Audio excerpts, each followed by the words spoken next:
अस्सलाम वालेकुम, welcome to my YouTube channel shining stars. आज हम एक इम्पॉर्टेंट कॉन्सेप्ट डिस्कस करेंगे, जो कि बेसिकली डिस्कस करने की वजह ये है कि हमारे पास एक ओपिनियन पब्लिश हुआ है डॉन में। उसके लिए आपका ये कॉन्सेप्ट का समझना बहुत ज़रूरी है। फिर मैं इंशाल्लाह आपको ओपिनियन भी एलाबरेट करूँगी। तो आइए स्टार्ट करते हैं। बेसिकली आज हम डिस्कस करेंगे डिफरेंट फॉर्म ऑफ गवर्नमेंट्स, और ये क्यों ज़रूरी हैं, क्योंकि गुड गवर्नेंस के लिए इन दोनों फॉर्म का होना बहुत ज़रूरी है। बेसिकली ये डेमोक्रेसी की फॉर्म है, ठीक है। इनमें दो तरह की होती हैं, एक होती है प्रेसिडेंशियल फॉर्म ऑफ गवर्नमेंट और एक होती है parliamentary form of government. Presidential form of government को अगर हम देखें, या प्रेसिडेंशियल डेमोक्रेसी जिसे कहते हैं, उसमें होता यूँ है कि हेड ऑफ़ द स्टेट होता है, यानी कि जो सरबराह होता है वो हेड ऑफ़ द गवर्नमेंट भी होता है, और वो लीड करता है एग्जेक्टिव ब्रांच को भी। लेकिन इसमें लेजिस्लेटिव ब्रांच जो होती है वो सेपरेट होती है।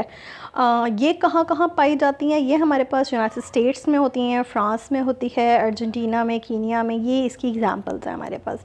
बेसिकली इसमें होता क्या, अगर मैं आपको फ़्लो चार्ट के अकॉर्डिंगली समझाने की कोशिश करूँ, तो जो एक आम आवाम होती है, यानी कि वोटर वोट करता है, लेजिस्लेटर चुनता है, लेजिस्लेशन चुनता है, साथ में वो चीफ़ एग्जेक्टिव भी सेलेक्ट करते हैं, इलेक्ट करते हैं, यानी कि, ठीक है।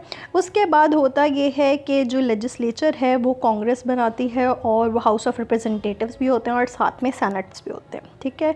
दो वहाँ पे रन करता है, जैसा हमारे यहाँ सेनेट और एनए है। यहाँ पे फिर चीफ़ एग्जेक्टिव्स होते हैं जो कि प्रेसिडेंट इलेक्ट करते हैं। तो ये है basically presidential form of government. अब आ जाते हैं हम सेकेंड फॉर्म ऑफ गवर्नमेंट पर, यानी कि पार्लियामेंट्री फॉर्म ऑफ गवर्नमेंट, जो कि हमारे पाकिस्तान में पाई जाती हैं। उसमें क्या होता है कि ये डेमोक्रेटिक गवर्नेंस होने के लिए बहुत ज़रूरी है, ये एक सिस्टम है, ठीक है।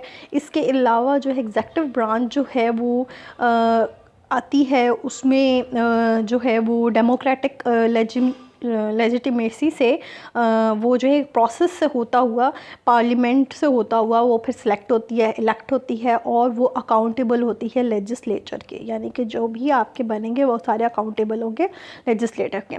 जो हेड ऑफ़ द स्टेट होता है वो डिफरेंट पर्सन भी हो सकता है हेड ऑफ़ द गवर्नमेंट के। इसमें दो अलग अलग होते हैं, जैसे हमारे पास प्राइम मिनिस्टर है और साथ में प्रेसिडेंट है, ठीक है।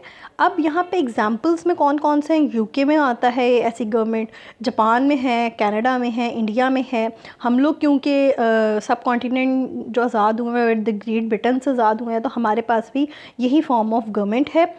अब बेसिकली मैं आपको, अगर मैं इसके फ़्लो चार्ट से समझाना चाहूँ कि पार्लियामेंट्री फॉर्म ऑफ गवर्नमेंट क्या होती है, तो बेसिकली होता यूँ है कि एक वोटर होता है, यानी कि एक आम इंसान, वो वोट करता है, लेजिस्लेटिव ब्रांच को चुनता है, फिर एक पार्लियामेंट बनती है। पार्लियामेंट जब बनती है वो एग्जेक्टिव ब्रांच को चूज़ करती है, और वो एग्जेक्टिव ब्रांच चूज़ करता है प्राइम मिनिस्टर को। इसमें आपको जो बात याद रखने वाली बात है वो ये है कि कोई भी गवर्नमेंट है वो तीन चीज़ों का मजमूआ है। उसमें कौन कौन सी हैं? एक जुडिशरी है, एक लेजिस्लेटिव, और दूसरा एग्जेक्टिव होती है। ये तीन ब्रांचेस होती हैं हमारे पास। अगर हम इन दोनों में सिमिलैरिटीज़ की बात करें, तो हमारे पास सबसे पहले सिमिलैरिटी तो यही है कि दोनों जो फॉर्म ऑफ गवर्नमेंट है वो डेमोक्रेसी के लिए होते हैं।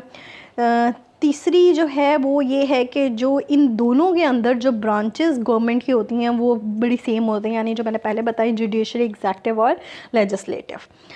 तीसरी है कि लेजिस्लेटिव ब्रांच जो होती है वो इलेक्ट करता है कौन? दोनों में लेजिस्लेटिव ब्रांच वोटर जो है वो इलेक्ट करता है। यहाँ पे भी आप देख सकते हैं ये लेजिस्लेचर है जिसको वोट करता है वोटर, और यहाँ पे भी लेजिस्लेटिव ब्रांच को वोटर वोट करता है।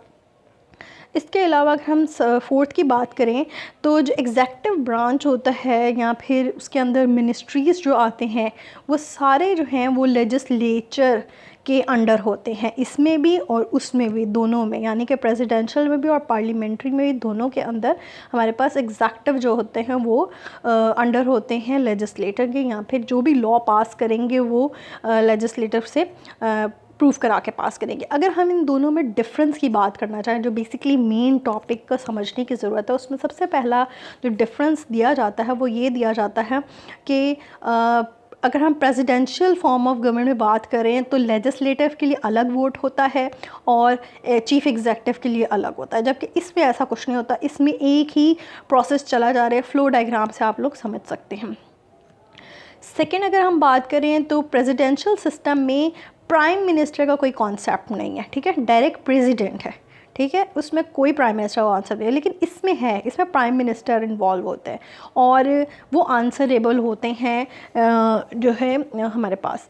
जबकि हमारे पास थर्ड पे अगर हम आ जाएं तो पार्लियामेंट्री फॉर्म ऑफ गवर्नमेंट में हमारे पास दो हेड्स होते हैं, एक प्रेसिडेंट होता है, एक प्राइम मिनिस्टर होता है। जबकि प्रेसिडेंशियल में हमारे पास एक हेड ऑफ द स्टेट होता है जो कि डायरेक्टली प्रेसिडेंट खुद होता है। अच्छा, जब हम बात करें सेपरेशन ऑफ पावर की, तो इसके अंदर हमारे पास सेपरेशन ऑफ पावर, मिनिस्ट्रीज़ जो हैं वो लेजिस्लेशन का पार्ट होती हैं।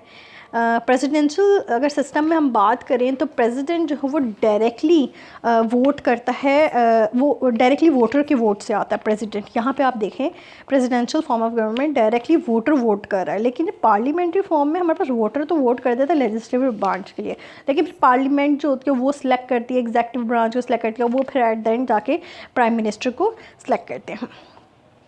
इसके अलावा हम पार्लियामेंट्री फॉर्म ऑफ जो गवर्नमेंट होती है उसमें पीएम जो होता है यानी कि 10 उसमें उसके पास इख्तियारात होते हैं कि अपने पसंद से मिनिस्टर्स को चूज़ करें कि कौन से मिनिस्टर्स आएंगे। लेकिन जो प्रेसिडेंशियल फॉर्म होती है वो बहुत आज़ाद होती है, वो बहुत ज़्यादा फ्रीडम इंजॉय करती है, वो सिलेक्ट करती है मिनिस्ट्रीज़ को, उसमें काबिलियत देखती है उसके अंदर, और डिफरेंट चीज़ें भी देखते हैं कि क्या कौन कितना ज़्यादा प्रोफेशनली लिंक्ड है, कितनी काबिलियत है, मेरिट के ऊपर जो है वो चूज़ किया जाता है। इसके अलावा हमारे पास प्रेसिडेंशियल फॉर्म ऑफ गवर्नमेंट में बोथ हाउसेस जो होते हैं वो लेजिस्लेचर के पास होते हैं, और जो है पार्लियामेंट्री फॉर्म में हमारे पास क्या होता है कि आप देख लें कि अगर हम एग्ज़ाम्पल लें यूके की, तो हाउस ऑफ कॉमन्स जो हैं वो इलेक्ट होते हैं और जो हाउस ऑफ लॉर्ड्स हैं वो अपॉइंट किए जाते हैं, यानी कि एक हाउस इलेक्ट किया जाता है और दूसरा हाउस जो है वो अपॉइंट किया जाता है। अगर हम पावर्स की बात करें, प्रेसिडेंट की पावर्स की बात करें, तो पार्लियामेंट्री फॉर्म ऑफ गवर्नमेंट में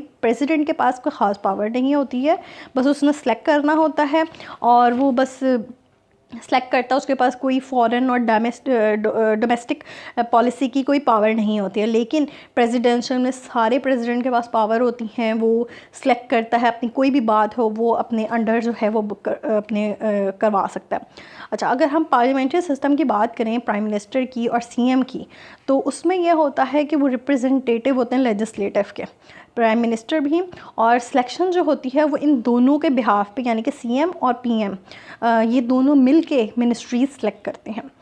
अगर हम अब बात करें कि प्रेसिडेंशियल सिस्टम जो है, इसमें फ्लो डायग्राम की अगर हम बात करें तो देखिए प्रेसिडेंशियल सिस्टम में क्या होता है, एग्जेक्टिव होता है एक तरफ और दूसरी तरफ कांग्रेस होती है। एग्जेक्टिव में हमारे पास प्रेसिडेंट भी आते हैं, कैबिनेट भी आते हैं, ठीक है। कांग्रेस में हमारे पास हाउस ऑफ रिप्रेजेंटेटिव्स आते हैं एंड सेनेट आता है। जबकि पार्लियामेंट्री सिस्टम में हमारे पास एक कॉन्स्टिट्यूशन के अंदर 3 पार्ट हैं, कौन कौन से, legislative power, executive power, judiciary power. अब जो लेजिस्लेटिव पावर होती है उसके अंदर मिनिस्ट्री होती है, और मिनिस्ट्री के 2 चीज़ों से होती है, जो पार्लियामेंट एक रेडी होता है उसके अंदर कौन कौन सी चीज़ें होती हैं, एक हाउस ऑफ रिप्रेजेंटेटिव्स होते हैं और सेनेट होता है। जबकि एग्जेक्टिव पावर होती है उसके पास गवर्नर जनरल होता है, एट द एंड गवर्नमेंट के डिपार्टमेंट्स होते हैं। और जुडिशरी पावर में आपके पास क्या क्या चीज़ें आ सकती हैं, हाई कोर्ट आ जाता है, आपके दूसरे फेडरल कोर्ट्स होते हैं। तो ये था basically total form of government जो कि एक डेमोक्रेसी को प्रमोट करने के लिए ज़रूरी होती हैं। ये मेरा कॉन्सेप्ट समझाने का मकसद ये है आपको कि एक आगे टॉपिक आ रहा है, ओपिनियन एक लिखा है उन्होंने, बहुत अच्छे राइटर हैं, तो उनके लिए ये बेसिक कॉन्सेप्ट का समझना बहुत ज़रूरी है। अगर आपको मेरी वीडियो पसंद आए तो लाइक और सब्सक्राइब ज़रूर कीजिएगा। अल्लाह हाफ़िज़।